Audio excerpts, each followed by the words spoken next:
ಜಿನೇಂದ್ರ. ಈಗ ನಿನ್ನಿನಿಂದ ನಾವು ಉಪವಾಸ ಸತ್ಯಾಗ್ರಹ ಮಾಡ್ತಾ ಇದ್ದೀವಿ ರೀ. ಈಗ ಇದಕ್ಕಿಂತ ಮುಂಚೆ ಜೈನ ಸಮಾಜದವರು ತುಂಬ ಸರ್ತಿ ಒಂದಿಂದ ಅಧಿವೇಶನ ಮಾಡಿ ಬೇರೆ ಬೇರೆ ಸಮಯದಲ್ಲಿ ಆಫೀಸರ್ ಆಗಲಿ, ಮಂತ್ರಿಗಳಾಗಲಿ, MLA MP ಸಚಿವರಾಗಲಿ ಎಲ್ಲರಿಗೂ ತಮ್ಮ ಮನವಿ ಕೊಟ್ಟಿದ್ದೀವಿ. ಸಮಾಜಕ್ಕೆ ಏನೇನು ಅವಶ್ಯಕತೆ ಇದೆ, ಅಲ್ಪಸಂಖ್ಯಾತರಲ್ಲಿ ನಮ್ಮ ಬೇಡಿಕೆ ಏನೇನಿದೆ, ಆದರೂ ಕೂಡ ಸರ್ಕಾರ ಸಹಜವಾಗಿ ಮಾಡುವಂಥ ಕೆಲಸಗಳು ಕೂಡ ನಮ್ಮ ಸಲುವಾಗಿ ಮಾಡ್ತಾ ಇಲ್ಲ. ಈಗ ಅದರ ಸಲುವಾಗಿ ಅನಿವಾರ್ಯವಾಗಿ ನಾವು ಉಪವಾಸ ಸತ್ಯಾಗ್ರಹ ಕೂತಿದ್ದೀವಿ. ನಿನ್ನಿಂದ ನಮ್ಮದು ಯಾವುದೇ ಬೇಡಿಕೆ ಸರ್ಕಾರ ತಲೆ ಕೆಡಿಸ್ಕೊಳ್ಳೋವಂಥದ್ದಿಲ್ಲ. ಸರ್ಕಾರ ಮನಸ್ಸು ಮಾಡಿದ್ರೆ 5 ನಿಮಿಷದಲ್ಲಿ ಮಾಡ್ಬೋದು. ಸರ್ ನೋಡಿ, ಕಡಿಮೆ ಅಂದರೂ ಕೂಡ ಪ್ರತಿ ವರ್ಷ ಜೈನ ಸಮಾಜದ 100 ಕಡಿಮೆ ಅಂದರೂ ಕೂಡ 100 ಕೋಟಿ ರೂಪಾಯಿ ಜೈನ ಸಮಾಜ ಮುಣುಗ್ತಾ ಇದೆ. 4,500 ಕೋಟಿ ಅಲ್ಪಸಂಖ್ಯಾತರ ಬಜೆಟ್ ಇದೆ. ಜೈನರಿಗೆ 100 ಕೋಟಿ ಕೂಡ ಸರ್ಕಾರ ಕೊಡ್ತಾ ಇಲ್ಲ. 4,500 ಕೋಟಿ ಬಜೆಟ್ ಇದ್ರೂ ಕೂಡ. ಮತ್ತು ಅಲ್ಪಸಂಖ್ಯಾತರು ಯಾರು? ಜೈನರಿಗೆ ಒರಿಜಿನಲ್ ಅಲ್ಪಸಂಖ್ಯಾತರು. ಆದರೆ ಜೈನರಿಗೆ ಅಲ್ಪಸಂಖ್ಯಾತರ ಏನು ಉಪಯೋಗ ಆಗಬೇಕು, ಏನು ಸಹಾಯ ಸಿಗಬೇಕು, ಅದು ಸಿಗ್ತಾ ಇಲ್ಲ. ಕರ್ನಾಟಕ ಸರ್ಕಾರದ 2 ವರದಿಗಳಿವೆ, ರಿಪೋರ್ಟ್ ಇದೆ. ಆ ರಿಪೋರ್ಟ್ ಕೊಟ್ಟವರು ಕೂಡ ಮುಸ್ಲಿಂ ಸಮುದಾಯದವರು. ಕರ್ನಾಟಕದಲ್ಲಿ ಹೆಚ್ಚು ಅಲ್ಪಸಂಖ್ಯಾತರ ಸಮುದಾಯ ಧರ್ಮಗಳಿವೆ, ಅದರಲ್ಲಿ ಎಲ್ಲಕ್ಕಿಂತ ಜಾಸ್ತಿ ಬಡತನ ಜೈನ ಸಮಾಜದಲ್ಲಿ ಇದೆ ಅಂತ ಕರ್ನಾಟಕ ಸರ್ಕಾರದ ವರದಿ ಇದೆ. ಕರ್ನಾಟಕದಲ್ಲಿ ಅಲ್ಪಸಂಖ್ಯಾತರಲ್ಲಿ ಎಲ್ಲಕ್ಕಿಂತ ಜಾಸ್ತಿ ನಿರುದ್ಯೋಗ ಯುವಕರು ಜೈನ ಸಮಾಜದಲ್ಲಿ ಇದ್ದಾರೆ ಅಂತ ಕರ್ನಾಟಕ ಸರ್ಕಾರದ ವರದಿ ಇದೆ.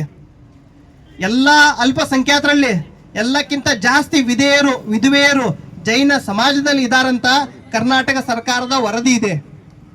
ಅಲ್ಪಸಂಖ್ಯಾತರಲ್ಲಿ ಜೈನರನ್ನು ಬಿಟ್ಟು ಬೇರೆ ಯಾರ್ದೂ ಕೂಡ ಪ್ರಾಚೀನ ಬಸತಿಗಳಿಲ್ಲ, ಧಾರ್ಮಿಕ ಸ್ಥಾನಗಳಿಲ್ಲ. ಧಾರ್ಮಿಕ ತೀರ್ಥಕ್ಷೇತ್ರಗಳು, ಸ್ಥಾನಗಳು ಬರೀ ಜೈನರದೇ ಇದೆ. ಇಷ್ಟೆಲ್ಲ ಸಮಸ್ಯೆ ಇರುವಾಗ ಕೂಡ ಎಲ್ಲಕ್ಕಿಂತ ಕಡಿಮೆ ಸರ್ಕಾರದ ಸವಲತ್ತು, ಅನುದಾನ ಜೈನ ಸಮಾಜಕ್ಕೆ ಸಿಗ್ತಾ ಇದೆ. ನಮ್ಗಿಂತ ಹಿಂದೆ ಇರೋ ಸಮುದಾಯಗಳೆಲ್ಲ ಮುಂದೆ ಹೋದ್ರು, ನಾವು ಮುಂದಿದ್ದವರೆಲ್ಲ ಹಿಂದೆ ಹೋಗ್ಬಂದು ಕೂತೀವಿ. ಇಂಥ ಪರಿಸ್ಥಿತಿ ಬಂದಿದ್ವಿ. ನಮ್ಮ ಏನು ಬೇಡಿಕೆ ಇದೆ ನಾವು ಕೇಳಲಾರ್ದೆ ಸಹಜವಾಗಿ 15-20 ವರ್ಷ ಹಿಂದೆನೆ ಕೂಡ ಸರ್ಕಾರ ಕೊಡಬೇಕಾಗಿತ್ತು.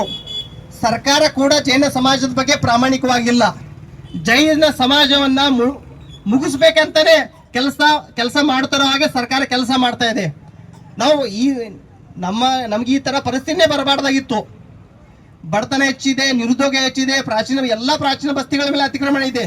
ಹಿಂಗೆ ಯಾವುದೇ ಪ್ರಾಚೀನ ಬಸ್ತಿ ಇಲ್ಲ, ಅಲ್ಲಿ ಅತಿಕ್ರಮಣ ಇಲ್ಲ. ಇಷ್ಟೆಲ್ಲ ಸಮಸ್ಯೆ ಇದ್ರೂ ಕೂಡ ಸರ್ಕಾರ ಜೈನ ಸಮಾಜನ ನಿರ್ಲಕ್ಷ್ಯ ಮಾಡ್ತಾ ಇದೆ. ಅಲ್ಪಸಂಖ್ಯಾತರಲ್ಲಿ ಬರೀ 2 ಸಮುದಾಯ, ಮುಸ್ಲಿಂ ಕ್ರಿಶ್ಚಿಯನ್ ಇದೆ, ಅವರು ಅಷ್ಟೇ ಅಲ್ಪಸಂಖ್ಯಾತರ ಇದ್ದಾರಂತ ಅವರಿಗೆಲ್ಲ ಅನುದಾನ ಕೊಡ್ತಾ ಇದ್ದಾರೆ. ಕೊಡ್ಲಿ, ನಾವು ಯಾರದೇ ವಿರುದ್ಧ ಇಲ್ಲ. ಆದರೆ ಜೈನರು ಕೊಡ್ಬೇಕಲ್ಲ, ನ್ಯಾಯಯುತವಾಗಿ ಜೈನರು ಕೊಡ್ಬೇಕಲ್ಲ. ಮತ್ತು ಸರ್ಕಾರದ ಎಷ್ಟು ತಪ್ಪಿದೆ ಅಷ್ಟೇ ನಾವು ಸ್ವಲ್ಪ ನಿರ್ಲಕ್ಷ್ಯ ವಹಿಸಿದ್ದೀವಿ.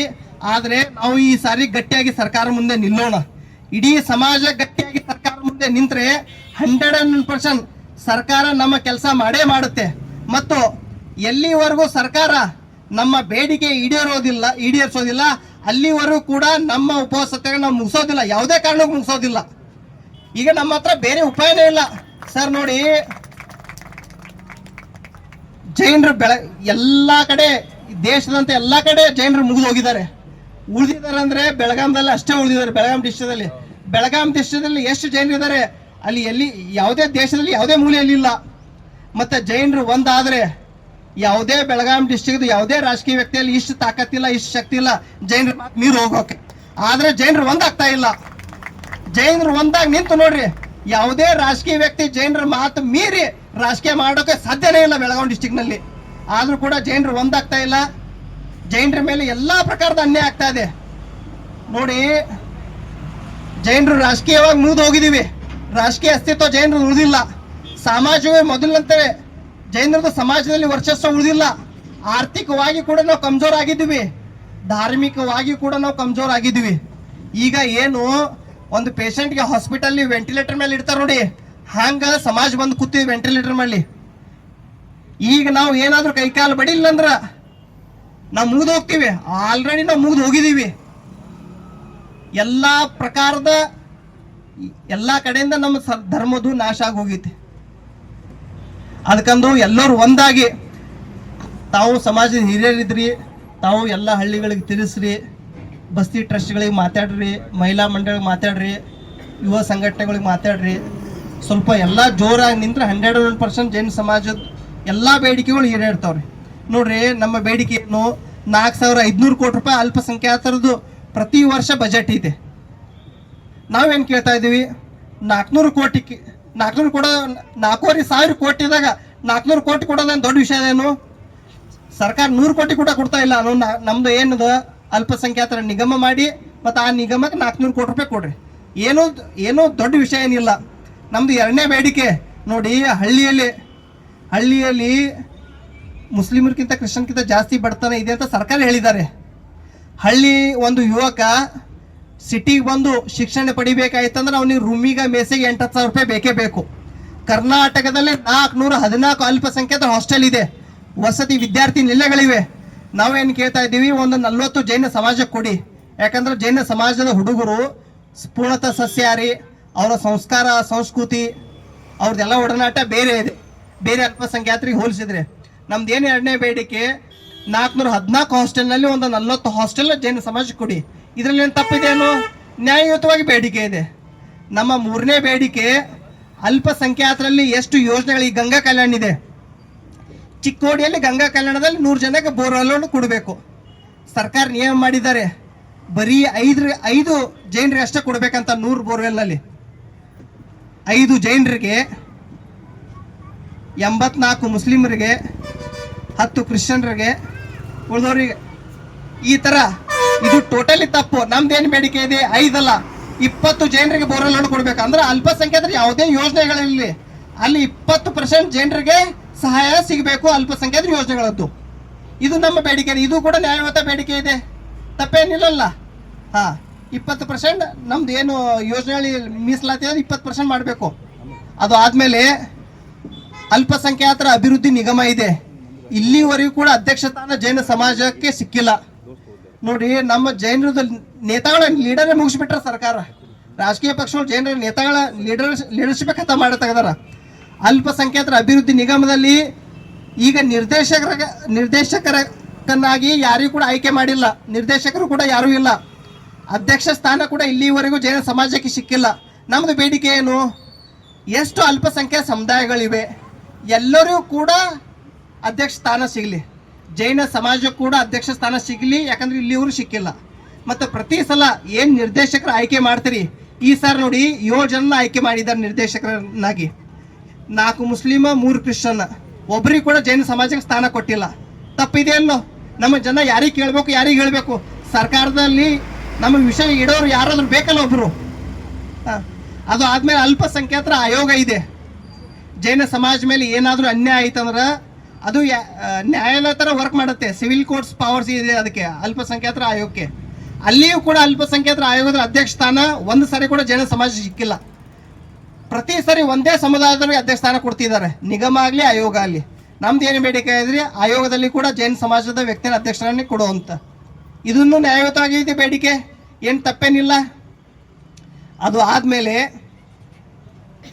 ನಮ್ಮ ಎಷ್ಟು ಪ್ರಾಚೀನ ಬಸ್ತಿಗಳಿವೆ ಕರ್ನಾಟಕದ ಇತಿಹಾಸ ತೆಗೆದು ನೋಡಿದ್ರೆ, ಪ್ರಾಚೀನ ಆಗಲಿ ಅಥವಾ ಮಧ್ಯಕಾಲ ಆಗಲಿ, ಎಲ್ಲ ದೊಡ್ಡ ರಾಜರು ಎಷ್ಟು ರಾಷ್ಟ್ರಕೂಟ ಆಗಲಿ, ಹೊಯ್ಸಳಾಗಲಿ, ಕದಂಬ ಆಗಲಿ, ಗಂಗಾ ಆಗಲಿ, ಚಾಲುಕ್ಯ ಆಗಲಿ, ಇವೆಲ್ಲ ಏನು ರಾಜರು ಇದ್ರು, ಅವರೆಲ್ಲ ಜೈನ ಧರ್ಮ ಪಾಲನೆ ಮಾಡ್ತಿದ್ರು. ಪ್ರತಿ ಡಿಸ್ಟಿಕ್ನಲ್ಲಿ 1000-2000 ಬಸ್ತಿಗಳಿದ್ದು, ಮತ್ತು ಎಲ್ಲ ಬಸ್ತಿಗೆ 50-100 ಎಕರೆ ಹೊಲಗಳಿದ್ದು, ತೋಟ ಇದ್ದು ಬಸ್ತಿ ನಿರ್ವಹಣೆ ಮಾಡೋಕ್ಕೆ. ಈಗ ತೋಟನೂ ಉಳಿದಿಲ್ಲ, ಬಸ್ತಿನೂ ಉಳಿದಿಲ್ಲ. ಈಗ ಇಡೀ ಕರ್ನಾಟಕದಲ್ಲಿ ಒಂದು 1300-1400 ಬಸ್ತಿಗಳಿವೆ, ಪ್ರಾಚೀನ ಬಸ್ತಿಗಳು. ಮತ್ತು ಎಲ್ಲ ಬಸ್ತಿಗಳ ಮೇಲೆ ಅತಿಕ್ರಮಣ ಇದೆ. ಮ್ಯಾಕ್ಸಿಮಮ್ ಮೋರ್ ದೆನ್ 90% ಏನು ಪ್ರಾಚೀನ ಜೈನರ ಬಸ್ತಿಗಳಿವೆ ಎಲ್ಲ ಬಸ್ತಿಗಳ ಮೇಲೆ ಅತಿಕ್ರಮಣ ಇದೆ. ಆದರೂ ಕೂಡ ಸರ್ಕಾರ ಅತಿಕ್ರಮಣ ತೆಗೆಯೋಕ್ಕೆ ಯಾವುದೇ ಕೆಲಸ ಮಾಡ್ತಾ ಇಲ್ಲ. ನಮ್ದೇನು 6ನೇ ಬೇಡಿಕೆ ಇದೆ, ಎಷ್ಟು ಪ್ರಾಚೀನ ಬಸತಿಗಳಿದೆ ಅದ್ರದ್ದು ಒಂದು ಸರಿ ಸರ್ವೆ ಮಾಡಿರಿ. ಒಂದು ಸರಿ ಗೊತ್ತಾ ಅಲ್ಲಿ ನಮ್ಮ ಪ್ರಾಚೀನ ಬಸ್ತಿ ಎಷ್ಟಿವೆ, ಅದರ ಜಾಗ ಎಷ್ಟಿದೆ, ಅದು ಸರ್ಕಾರ ಹತ್ರನೂ ಇರಬೇಕು, ನಾವು ಜೈನ ಸಮಾಜ ಹತ್ರನೂ ಇರಬೇಕು. ಈ ಇಬ್ಬರ ಹತ್ರ ರೆಕಾರ್ಡ್ ಇಲ್ಲ. ಎಷ್ಟು ಪ್ರಾಚೀನ ಬಸ್ತಿಗಳಿವೆ, ಆ ಬಸ್ತಿಗಳ ಹತ್ರ ಪ್ರಾಪರ್ಟಿ ಎಷ್ಟಿದೆ, ಸರ್ವೆ ನಂಬರ್ ಏನಿದೆ, ಸರ್ಕಾರ ಹತ್ರ ಕೂಡ ಇಲ್ಲ, ನಮ್ಮ ಹತ್ರ ಕೂಡ ಇಲ್ಲ. ಮತ್ತು ನಾವು ಅದ್ರ ಮುಗಿತಾನೆ ಹೋಗ್ತಾ ಇದೀವಿ. ಪ್ರತಿ 20 ವರ್ಷಕ್ಕೆ ಜೈನ ಸಮಾಜದ ಏನು ಜನಸಂಖ್ಯೆ ಇದೆ ಅದು ಅರ್ಧ ಆಗ್ತಾ ಇದೆ, ಹಾಫ್ ಆಗ್ತಾ ಇದೆ. ಇನ್ನು 100-200 ವರ್ಷ ನಾವು ಮುಗಿದು ಹೋಗ್ತೀವಿ. ನಾವು ಮುಗಿದು ಹೋದ್ರೂ ಕೂಡ ನಮ್ಮ ಬಸದಿ, ನಮ್ಮ ಶಾಸ್ತ್ರಗಳು ಸುರಕ್ಷಿತವಾಗಿದ್ದರೆ ಧರ್ಮ ಮತ್ತೆ ಪುನರ್ಜೀವನ ಆಗುತ್ತೆ. ಈಗ ನೋಡಿ, ಇತಿಹಾಸದಲ್ಲಿ ನಮ್ದು ಎಷ್ಟು ಇತಿಹಾಸ ಪುಟದಿಂದ ಜೈನರನ್ನ ಅಳಿಸ್ಬಿಟ್ಟಿದ್ದಾರೆ ಸರ್ಕಾರ. ಈಗ ಪ್ರಾಚೀನ ಬಸ್ತಿಗಳನ್ನು ಕೂಡ ನಾಶ ಮಾಡ್ತಿದ್ದಾರೆ. ನಮ್ದು ಏನು 6ನೇ ಬೇಡಿಕೆ ಇದೆ, ಸರ್ಕಾರ ಎಲ್ಲ ಪ್ರಾಚೀನ ಬಸ್ತಿಗಳನ್ನ ಸರ್ವೆ ಮಾಡಬೇಕು. ಮತ್ತು ಯಾವ್ಯಾವ ಪ್ರಾಚೀನ ಬಸ್ತಿಗಳನ್ನ ಅತಿಕ್ರಮಣ ಆಗಿದೆ ಅದು ಅತಿಕ್ರಮಣ ತೆಗೆಯಲು ಸರ್ಕಾರನೇ ಏನು ಕೋರ್ಟ್ದ ಕೇಸ್ ನಡೆಸೋದು ಅವರೇ ನಡೆಸಬೇಕು. ಮತ್ತು ಸ್ಟ್ರಿಕ್ಟ್ ಆಗಿ ಒಂದು ರೂಲ್ ತರಬೇಕು ಜೈನ ಪ್ರಾಚೀನ ಬಸ್ತಿಗಳ ಸಂರಕ್ಷಣೆ ಸಲುವಾಗಿ. ಅದು ಆದಮೇಲೆ ನಮ್ದು 7ನೇ ಬೇಡಿಕೆ ಇದೆ, ಎಲ್ಲಿ ಸಮಾಜ ಇಲ್ಲ ಅಲ್ಲಿ ಕೂಡ ಪ್ರಾಚೀನ ಬಸ್ತಿಗಳಿವೆ. ಆ ಎಲ್ಲ ಪ್ರಾಚೀನ ಬಸ್ತಿಗಳಿಗೆ ಒಂದು ಸೆಕ್ಯೂರಿಟಿ ಗಾರ್ಡ್ ಕೊಡಬೇಕು, CCTV ಕ್ಯಾಮ್ರಾ ಹಚ್ಚಬೇಕು. ಇಲ್ಲಿ ನೋಡಿ, ಸಾಂಗ್ಲಿಗ ಒಂದು 6 ತಿಂಗಳು ಆಯ್ತಲ್ರಿ, ಪ್ರಾಚೀನ ಒಂದು 3 ವರ್ಷ ಹಿಂದಿಂದು ತೀರ್ಥಂಕರ ಮೂರ್ತಿ ಹೊಡೆದಿರಲ್ಲ, ನಿಮ್ಗೆ ಗೊತ್ತಿರಬೇಕು. ಸಾಂಗ್ಲಿಗ್ರಿ, ಸಾಂಗ್ಲಿಯಲ್ಲಿ ಯಾವ್ದು ಹಳ್ಳಿಯಲ್ಲಿ ಐತಲ್ಲ.